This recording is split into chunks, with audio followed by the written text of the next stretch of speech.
eta simetria ikusiko ditugu. Lehenik eta behin zulo bat ingo dugu aristatua, hortaz, zuloa, erabakiko dugu zein tipotako dugu, roska dugu kasu honetan, eta metrika 8koa dugu.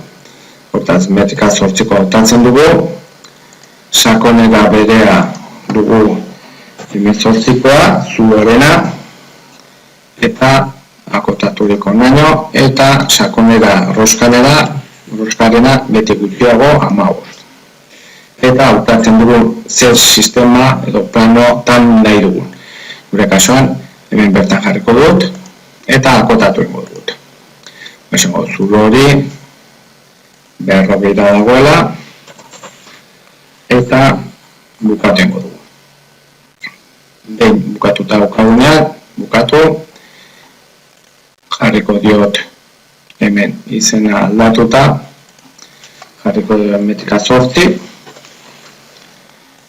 listo, eta ondoren patroiera egiteko dut beste 3 egiteko 90 gradutara. Hortarako patroia hartatzen dut hemendikan, patron, kasu honetan zirkularra, eta esango dut ze operazio, honako hau, hori bakarrik, baietz, eta hautatuko dut zer borobiletan nahi dugun patroio eginez. Hortaz, gure kasuan, honako hau izango da. Eta hemen galdetzen zema zulo egin nahi dut. 6 jartzen baino, 6 zulo ingo dizkiake, kasu honetan 4 dira, esaten diot. Ados, muestra, eta terminal. Ja, 4 dauzkadanean, ondoren simetria erabiliko dut. Patroian eskubitan da ona, simetria izan operazio batena, galdetzen dit ze operazio nahi dudan, hartu behar ditut biak, lehenengo zuak gehi patroiak indako beste 3, eta baiet esaten diot. Eta ondoren galdetuko planoa, ze plano izango da simetria berduna. Izan behar du simetria egiteko hemen erdian dagoen planoarekin bestalde egin ala izateko. Koinzidente izan behar bestela aurretikan egin eukiarko nuke paralelo esaten diot, honena, gure kasuan 30 zabela guztia, 35 izango da plano paralelo hori. Esaten diot.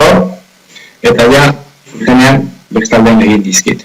Eta bukatzeko esaten diot. Hau izango litzake, pizza bukaturik, erabili dugu zuloa metrika 8, ondoren patroiakin egin ditugu beste 3 zuloa gehiago, eta gero simetria erabili dugu hemengo ardatza, planoa erdian jarrikan, bestaldean egin ahal izateko. Hau izango litzake aplikazioa sendatzea, patroia, simetria, operazio bat gure kasuan metrika 8ko aria eginikan.